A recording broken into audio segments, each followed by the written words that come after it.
ಜೊತೆಗೆ ವಿಜಯ್ ಅವ್ರಿಗೂ ಕೂಡ ಕಮ್ಮಿ ಪೊಲಿಟಿಕಲ್ ಪ್ರೆಷರ್ ಇಲ್ಲ. ತಮಿಳುನಾಡಿನಲ್ಲಿ ಆಗ್ತಿರುವ ಬೆಳವಣಿಗೆ ನೀವು ಗಮನ ಸೆರ್ತೀರಿ ರಘು ದೊಡ್ಡೇರಿ ಅವರೇ. ಯಾವ ಹಂತಕ್ಕೆ ವಿರೋಧ ಪಕ್ಷಗಳು ವಿರೋಧ ಮಾಡ್ತಿವೆ ಅಂತಂದ್ರೆ ವಿಜಯ್ ಅವರ ಮೌನವನ್ನು ಪ್ರಶ್ನೆ ಮಾಡ್ತಿದ್ದಾರೆ. ವಿಜಯ್ ಅವರು ಇನ್ ಕೇಸ್ ಏನಾದ್ರೂ ಕಾಂಪ್ರಮೈಸ್ಡ್ ಹೆಜ್ಜೆಯನ್ನ ಇಟ್ರೆ ಕಾಂಗ್ರೆಸ್ ನಲ್ಲಿ ಏನು ಬೆಂಬಲ ನೀಡಿದ್ದಾರೆ MLAಗಳು ಎಲ್ಲರೂ ಕೂಡ ಟಿವಿಕೆ ಕೊಟ್ಟಿರೋ ಬೆಂಬಲವನ್ನ ವಾಪಸ್ ಪಡಿಬೇಕು ಅಂತ ಕೇಳ್ತಿದ್ದಾರೆ. ಸೊ ವಿಜಯ್ ಅವರು ಬರ್ತಿರೋದು ಕೂಡ ಅಂಡರ್ ಪೊಲಿಟಿಕಲ್ ಪ್ರೆಷರ್. ಇಲ್ಲಿ ತಗೊಳ್ಳೋದು ಕೇವಲ ನೀರಿನ ವಿಚಾರದಲ್ಲಿ ನಿರ್ಧಾರ ಅಲ್ಲ, ಅವರು ಮುಂದಿನ ರಾಜಕೀಯ ಭವಿಷ್ಯದ ನಿರ್ಧಾರನೂ ಆಗುತ್ತೆ. Absolutely no Smita. ಯಾಕೆ ಅಂತ ಹೇಳಿದ್ರೆ ವಿಜಯ್ ಅವರು ಪ್ರಬುದ್ಧರಿದ್ದಾರೆ, ಮನೆ DK ಶಿವಕುಮಾರ್ ಅವರು ಪ್ರಬುದ್ಧರಿದ್ದಾರೆ. ಏನು ಈ ರೀತಿಯಾದಂತಹ ಸಮಸ್ಯೆ ಸ್ಟಾಲಿನ್ ಅವರು ಅಪ್ರಬುದ್ಧನಾ? ಪ್ಲೀಸ್ ಉತ್ತರ ಆಮೇಲೆ ಕೊಡಿ. ಸರಿ, ಒಂದ್ ನಿಮಿಷ ಪ್ಲೀಸ್, ಒಂದ್ ನಿಮಿಷ ಬರ್ದಿಟ್ಕೊಳ್ಳಿ. ನೋಡಿ, ಈಗ ಏನು ಎರಡು ರಾಜ್ಯಗಳ ನಡುವೆ ಇರ್ತಕ್ಕಂಥ ಒಂದು ಡಿಸ್ಪ್ಯೂಟ್ ಅನ್ನ ಸೌಹಾರ್ದಯುತವಾಗಿ ಸಾಲ್ವ್ ಮಾಡ್ತೀನಿ ಅಂತ ಬಂದಿರತಕ್ಕಂಥ ಸ್ವಾಗತಾರ್ಹ. ಸಾಧ್ಯ ಆದ್ರೆ ನಮ್ಮ ಕೇಂದ್ರ ಸಚಿವರಾದಂತ 4 ಸಚಿವರು ಇದ್ದಾರೆ, ಅದಕ್ಕೆ ಕೈ ಜೋಡಿಸಿ ಸಾಧ್ಯವಾದಂತ ಪ್ರಾಬ್ಲಮ್ ಅನ್ನು ಸಾಲ್ವ್ ಮಾಡೋ ಪ್ರಯತ್ನ ಮಾಡ್ಲಿ. ನಾನು ಇವ್ರಿಗೆ ಒಂದು ಪ್ರಶ್ನೆನ ಕೇಳ್ತೇನೆ. ಮಾನ್ಯ ಕುಮಾರಸ್ವಾಮಿ ಅವರು ಏನ್ ಹೇಳಿದ್ರು, ನಾನು ನನ್ನ ಮಂತ್ರಿ ಮಾಡಿ ನಮ್ಮ ಸರ್ಕಾರ ಬರಲಿ, ಕೇವಲ 1 ದಿನದಲ್ಲಿ ಮೇಕೆದಾಟು ಯೋಜನೆಯನ್ನ ಸಾಲ್ವ್ ಮಾಡ್ತೀನಿ ಅಂತ ಹೇಳಿದ್ರು. ಪ್ಲೀಸ್ ಆಮೇಲೆ ಮಾತಾಡಿ, ತೋರಿಸ್ತೀನಿ ಆಮೇಲೆ. ಒಂದ್ ನಿಮಿಷ ಸ್ಮಿತನ್ ಪ್ರಬುದ್ರ ಅಪ್ರಬುದ್ರ ನೀವು ಒಂದಿನಲ್ಲಿ ಯಾರಾದ್ರೂ ಮೇಕೆದಾಟು ಮಾಡ್ಕೊಂಡ್ ಬರ್ತಾರೇನ್ರಿ? ಸುಮ್ಮನೆ ಹಿಂದೆ ಮಾತಾಡಕ್ ಹೋಗ್ಬೇಡಿ. ಸ್ಟಾಲಿನ್ ಅವರು ಅಪ್ರಬುದ್ರ ಅಂತೆ, ವಿಜಯ್ ಅವರು ಪ್ರಬುದ್ರ. ಮಾನ್ಯ ಕುಮಾರಸ್ವಾಮಿ ಅವರು ಆ ಮಾತನ್ನು ಹೇಳುವಾಗ ನೀವು ತೀರ್ಮಾನ ಮಾಡಿ. ಕುಮಾರಸ್ವಾಮಿ ಅವರು ಜೆಡಿಎಸ್ ವಕ್ತಾರರು ರಾಜ್ಯದ ಜನತೆ ತೀರ್ಮಾನ ಮಾಡಲಿ, ಕುಮಾರಸ್ವಾಮಿ ಅವರು ಪ್ರಬುದ್ಧರ ಅಪ್ರಬುದ್ಧರ ಅಂತ ಹೇಳಿ.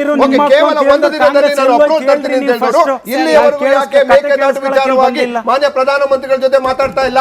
ಆಯ್ತು, ಇನ್ನೊಂದು ನಿಮಗೆ ಸರ್, 1 ದಿನದಲ್ಲಿ ಮೇಕೆದಾಟು ಯೋಜನೆಗೆ ಅಪ್ರೂವಲ್ ಅನ್ನ ಯಾರೇ ಆಗ್ಲಿ ತರಲಿಕ್ಕೆ ಸಾಧ್ಯ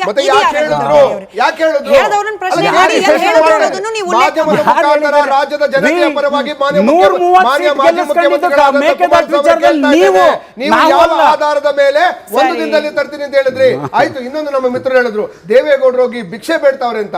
ಸ್ವಾಮಿ, ದೇವೇಗೌಡರು ಹೋಗಿ ಭಿಕ್ಷೆ ಬೇಡಿದ್ರು ನಿಮ್ಮ ಪ್ರಧಾನಮಂತ್ರಿಗಳ ಮನ್ಸ್ಕರ್ಗೆ ಯಾಕೆ ಸಪೋರ್ಟ್ ಮಾಡಿಲ್ಲ ಅಂದ್ರೆ ಮಾಜಿ ಪ್ರಧಾನಮಂತ್ರಿಗಳಾದ ಭಿಕ್ಷೆ ಬೇಡ್ತಿರೋದ ವಿನಮ್ರತೆಯಿಂದ ಕೇಳ್ತಿರೋದ ಪದ ಬಳಕೆಗಳು ಕರೆಕ್ಟ್ ಇರಲಿ. ನಿಮ್ಮ ಪದ ದೊಡ್ಡೇರಿಯವರೇ, ನೀವು ಬಾಯಿ ಬಂದ ಮಾತಾಡೋದನ್ನೆಲ್ಲ ಬಿಟ್ಬಿಡಿ. ನೀವು ವಿನಮ್ರತೆಗೂ ನಯ ವಿನಯತೆಗೂ ಭಿಕ್ಷೆ ದೇವೇಗೌಡರಲ್ಲಿ ನಿಮ್ಮ ಮಾತುಗಳು ಹೇಳ್ರಿ. ಸರಿಯಾಗಿ ಮಾತಾಡ್ರಿ.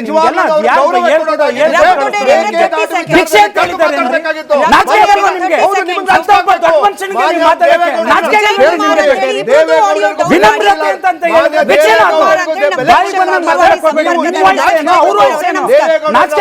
ನಿಮ್ಗೆ.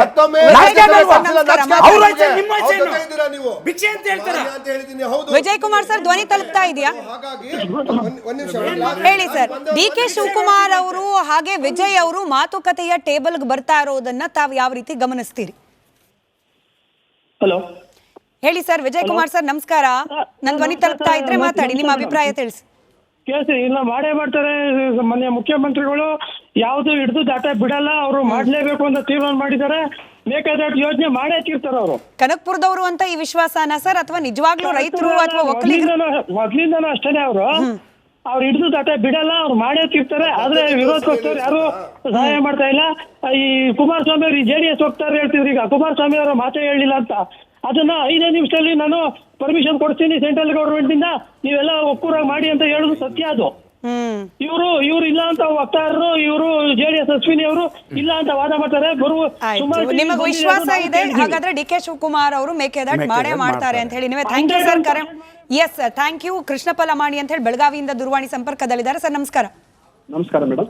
ಹೇಳಿ ಸರ್, ಯಾವ ರೀತಿ ಗಮನಿಸ್ತೀರಿ ಸರ್? ತಮಿಳುನಾಡಿನ ಮುಖ್ಯಮಂತ್ರಿ ಹಾಗೆ ನಮ್ಮ ರಾಜ್ಯದ ಮುಖ್ಯಮಂತ್ರಿಗಳು ಒಂದು ಟೇಬಲ್ ನಲ್ಲಿ ಕೂರೋ ಪ್ರಯತ್ನ ಮಾಡ್ತಿರೋದು ಕಾವೇರಿ ನದಿ ವಿಚಾರಕ್ಕೆ. ಸರಿ ಮೇಡಮ್, ಇದು ಬರೀ ಸಮಸ್ಯೆ ಆಗಿರಬಾರ್ದು, ಅದರ ಜೊತೆಯಲ್ಲಿ ರಾಜಕೀಯ ಕೂಡ ಆಗಿರಬಾರ್ದು ಮೇಡಮ್. ಏನಂತಂದ್ರೆ ಈ ಕುಡಿಯುವ ನೀರಾಗಲಿ ಅಥವಾ ರೈತರು ಬಳಸಿರ್ತಕ್ಕಂತ ನೀರಿನ ಮೇಲೆ ರಾಜಕಾರಣ ಮಾಡುವಂತವ್ರು ನಮ್ಮ ರಾಜ್ಯದವರು ಇದ್ದಾರೆ. ಖಂಡಿತವಾಗಿ ಆ ರೀತಿಯಾಗಿ ಆಗ್ಬಾರ್ದು. ಯಾಕಂತಂದ್ರೆ ರೈತರ ಸಮಸ್ಯೆ ಅವರವರಿಗೆ ಗೊತ್ತಿರುತ್ತದೆ. ಇದರಲ್ಲಿ ರಾಜಕೀಯ ಮಾಡೋದನ್ನ ಬಿಟ್ಟು ಎಲ್ಲರ ಒಗ್ಗಟ್ಟು ಪ್ರದರ್ಶನ ತೋರಿಸ್ಬೇಕು, ಆವಾಗಲೇ ಈ ಸಮಸ್ಯೆ ಬಗೆಹರುತ್ತೆ ಮೇಡಮ್. ನೋಡಿ, ಈಗ 100 ವರ್ಷಗಳಿಂದ ಮಹದಾಯಿ ಮುಗಿಲಿಲ್ಲ, ಮೇಕೆದಾಟು ಮುಗಿಲಿಲ್ಲ, ಕಾವೇರಿ ವಿವಾದ ಕೂಡ ಮುಗ್ತಾ ಇಲ್ಲ ಮೇಡಮ್. ಇಂಥ ಜಮ್ಮು ಕಾಶ್ಮೀರ ಸಮಸ್ಯೆ ಬಗೆಹರಿದ್ರು ಕೂಡ ನಮ್ಮ ರಾಜ್ಯದ ಒಂದು ಶುಲ್ಕ ಈ ಸಮಸ್ಯೆ ಬಗೆಹರಿಸಿಲ್ಲ ಅಂತಂದ್ರೆ ಈ ರಾಜಕೀಯವನ್ನ ಯಾವ ರೀತಿಯಾಗಿ ರಾಜಕೀಯದಲ್ಲಿ ಬಳಸ್ಕೊಂಡಿದ್ದಾರೆ ಮೇಡಮ್ ಇದನ್ನ. ಖಂಡಿತವಾಗಿಯೂ ಬರೀ ವೇದಿಕೆ ಮೇಲೆ ಇರತಕ್ಕಂಥವ್ರು ಒಗ್ಗಟ್ಟನ್ನ ತೋರಿಸ್ಬೇಕು. ಯಾಕೆಂತಂದ್ರೆ ತಮ್ಮ ನಾಯಕರ ತಪ್ಪನ್ನ ತಾವೇ ಒಂದು ಸಮರ್ಥನೆ ಮಾಡಿಕೊಳ್ಳತಕ್ಕಂತ ಶಕ್ತಿ ಇರಬೇಕು ಮೇಡಮ್. ಅದಕ್ಕೆ ಖಂಡಿತವಾಗಿಯೂ ಇದಕ್ಕೆ ಒಂದು ಈ ಪ್ರಯತ್ನ ಸ್ವಾಗತಾರ್ಹ ಅಂತ ಹೇಳ್ತಾ ಇದ್ದೀರಿ. Anyway thank you so much sir.